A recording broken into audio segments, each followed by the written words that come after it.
তো সন্ধ্যা পর্যন্ত পরে আর ওইরকমভাবে অ্যাটাক করে না। এর মধ্যে কিন্তু আপনার নতুন বাজারের দিকেও খবর পাইলাম যে আইইউবি, তারপরে এআইইউবি, এনএসইউ, ডিআইইউ, এখানে অনেকজন শহীদ হয়ে গেছে। এই জিনিসটা আবার আমাদেরকে আরও নাড়া দেয়। তখন আমরা একবার চাইছিলাম যে আমরা ওই স্পটে যাব, কিন্তু ওই স্পটে যাওয়ার মতন অ্যাবিলিটি ছিল না। মধ্যবাটাতে আবার পুলিশের একটা ব্যারিকেড ওইখান থেকে ফায়ার করতেছে।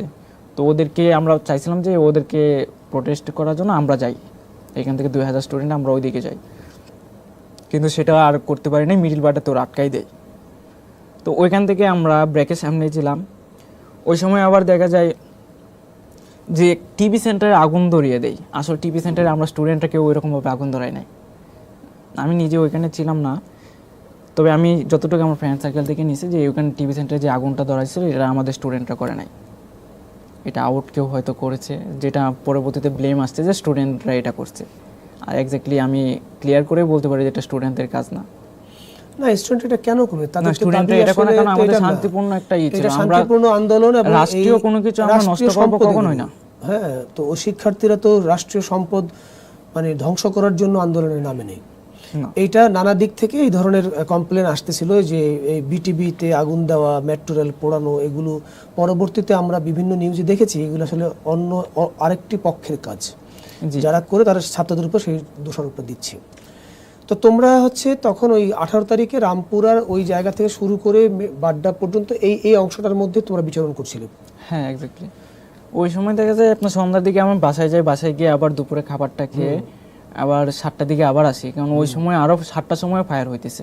সন্ধ্যা 7টার দিকে ফায়ার, 7টার সময় ফায়ার হইতেছে, ক্রমশ ফায়ার হচ্ছে, ফায়ার ডিরেক্ট ফায়ার করতেছে এখন। তখন আবার আমরা বের হই, আমার ফ্রেন্ড নাফিস, রাফিন, ওদেরকে নিয়ে বের হই সন্ধ্যা 7টার দিকে। 7টার দিকে নিচে যায় দেখতেছি টিভি সেন্টারের যে ওভারব্রিজটা, রামপুরা ওভারব্রিজ, রামপুরা ব্রিজটার ওপর থেকে বিজিবি আর পুলিশ ফায়ার করতেছে। তো বিজিবি আর পুলিশ যখন ফায়ার করতেছে তখন আমরা সামনে থেকে প্রোটেস্ট, একবারে সবার সামনে থেকে প্রোটেস্ট করতেছিলাম। তখন প্রোটেস্ট করার সময় 2-3 জনের পায়ে গুলি লাগে। একটা ছেলে ছিল মেহেদি, সে আমাদের তিতুমির ক্যাম্পাসের সামনেই ফুলের দোকানে কাজ করতো, সে ওখানে আন্দোলনে ছিল 18 জুলাই।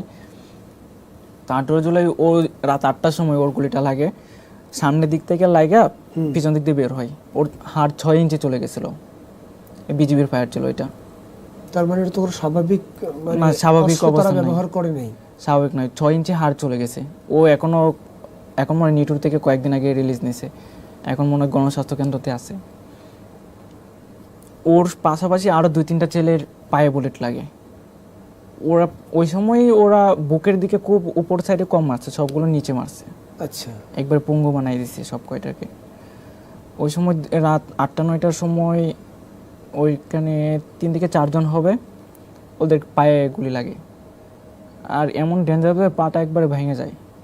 তো ওদেরকে আমরা ওইখান থেকে পাটাই দিয়ে অ্যাম্বুলেন্সে করে যে হসপিটালে নিয়ে যাওয়ার জন্য, ট্রিটমেন্টের জন্য। আমরা দেখতেছি আমার পাশের ভাই কিন্তু ওই যে গুলি খাইছে, গুলি খাওয়াতে তার অনেক রক্ত ঝরতেছে, কিন্তু আমরা কিন্তু একটুও থামি নাই। কারণ আমরা যদি পিছু হটি তাহলে কিন্তু আন্দোলনটাই ব্যাহত হয়ে যাবে। এই কনসেপ্টটা সবার মাথায় ছিল যে আমরা তো আগেই বলেছি যে মরলে রাজপথ আর নয় সলিউশন, দুটো থেকে একটা। তখন ওদেরকে আমরা পিছনে দিয়ে আমরা সামনের দিকে আরও অগ্রসর হই, সামনের দিকে যাইতে চেষ্টা করি।